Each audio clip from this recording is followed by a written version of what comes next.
안녕하세요. IPFS 뉴스 위드 어스 아나운서 강민지입니다. 1년 전 파이코인 메인넷은 블록 14만 8,888에서 가동되어 세계에서 가장 중요한 데이터를 위한 분상형 스토리지의 새로운 시대를 열었습니다. 출시 이후 파이코인 생태계는 오늘날과 같은 거대한 네트워크로 엄청나게 성장을 했는데요. 이번 시간은 출시 1주년을 맞이해서 지난 1년 동안 파이코인 생태계의 가장 큰 발전과 성장 분야를 돌아보는 시간을 갖도록 하겠습니다. 최 기자, 메인넷 출시 1주년 파이코인 궤도에 대한 자세한 설명 부탁드립니다. 네, 파이코인 공식 블로그에 따르면 파이코인 메인넷이 지난 2020년 10월 15일에 처음으로 출시되어 20일 기준으로 출시 1주년이 되었습니다. 인류의 가장 중요한 정보를 저장하도록 설계된 네트워크로 분산 스토리를 시작한 지 1주년이 되었는데요. 출시 1년 만에 파이코인 네트워크와 그의 주변 생태계는 오늘날의 생태계를 이룩하기까지 1년 전에 비해 상당한 발전을 이뤘습니다. 네, 특히 파이코인 궤도의 총 네트워크 전력이 12에피바이트를 달성했다고요. 자세한 소식 부탁드립니다. 네, 파이코인 공식 블로그에 따르면 파이코인 네트워크 스토리지 전력이 12엑비바이트를 달성했다고 합니다.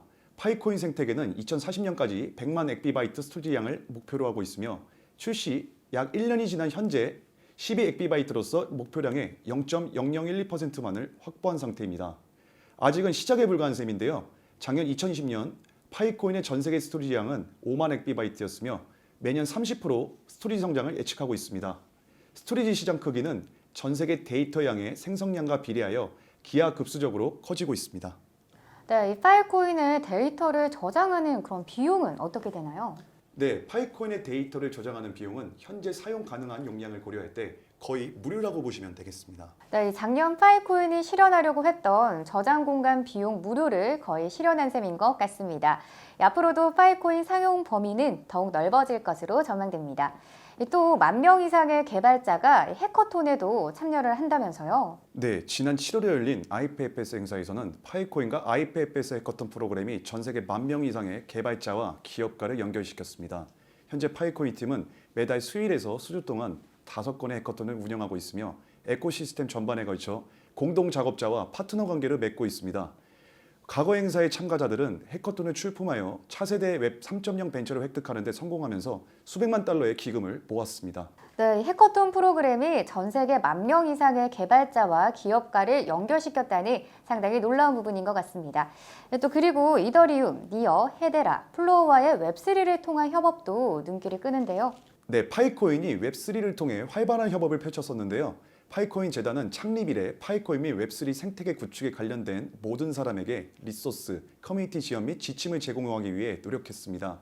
올 초 제미니 거릿의 설립자인 윙클버스는 웹 3.0 기반은 이더리움이며 데이터 저장은 파이코인이 될 것이라고 언급하기도 했습니다. 네, 미국의 대형 암호화폐 거래소 설립자가 직접 한 말이라니 더욱 의미가 남다를 것 같습니다. 생태계에 진입하는 465개 이상의 새로운 프로젝트도 진행했다면서요? 네, 맞습니다. 1년 동안에 무려 465개 이상의 프로젝트를 진행한 것입니다. 파이코인 출시 이후 새로운 프로젝트와 활용 사례가 크게 증가하여 파이코인이 제공하는 분산형 스토리지의 고유한 특성을 활용할 수가 있었는데요.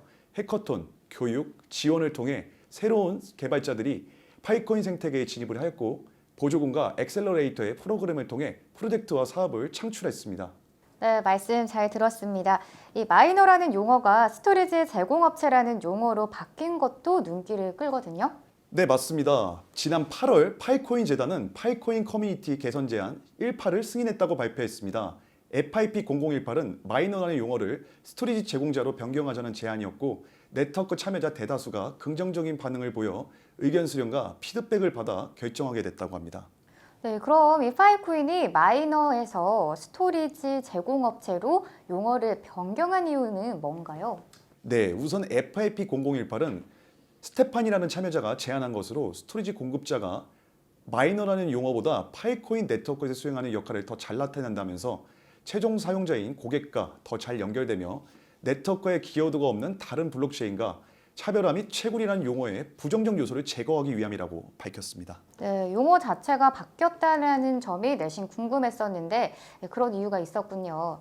이 파이코인 생태계가 아시아 지역으로까지 또 확장이 됐다고요? 네, 아시아는 파이코인과 IPF 생태계의 확장을 위한 중요한 지역이며 아시아의 지역의 성장은 출시 후 1년 동안 지속되었습니다. 아시아 지역에 초점을 맞춘 몇 가지 핵심 이니셔티브가 지난 1년 동안 진행이 되었었는데요. 아시아 지역의 스타트업과 개발자들이 진행하고 있는 혁신적인 파이코인 및 IPFS 개발 작업을 확인하고 가속화하며 강조하기 위한 수개월간의 해커톤 시리즈인 아시아 해커톤 시즌과 사우스 지역의 수많은 지역 미팅 및 구축 행사 등이 있었습니다. 또한 한국과 일본의 커뮤니티 블로그도 구축되었습니다. 네, 말씀 잘 들었습니다. 지난 1년 동안에 파이코인 오르빗의 메인넷 출시를 기념하는 시간을 가졌는데요. 이 파이코인이 역시 정말 많은 발전을 이룩한 것 같습니다. 앞으로 1년을 넘어 5년, 10년까지 무궁무진한 발전을 계속 이룩했으면 좋겠습니다. 코로나19가 다양한 산업계에 NFT 등 최신 기술의 적용을 앞당기고 있습니다. 예술 분야가 가장 대표적인데 퓨어라츠에 따르면 스타트업이 최신 기술을 접목한 사업 모델을 내세우면서 지난해 초부터 현재까지 3억 8천만 달러의 자금을 조달했다고 합니다. 코로나19 사태 전 20년간 관련 스타트업이 조달한 총 6억 4천만 달러의 절반이 넘는 규모를 2년도 채 되지 않아 조달한 셈인데요. 실제로 코로나19로 인해 미술품 판매업자와 수집가들은 디지털 공간으로 이동했습니다. 퓨어라츠의 데니스 벨케비치 설립자는 전시회가 온라인에서 열리고 미술 갤러리는 가상현실 기술을 습득했다며 그 결과 미술업계에서 혁신에 대한 요구가 높아졌다고 말했습니다. IPFS 뉴스 다음 이 시간에 뵙겠습니다.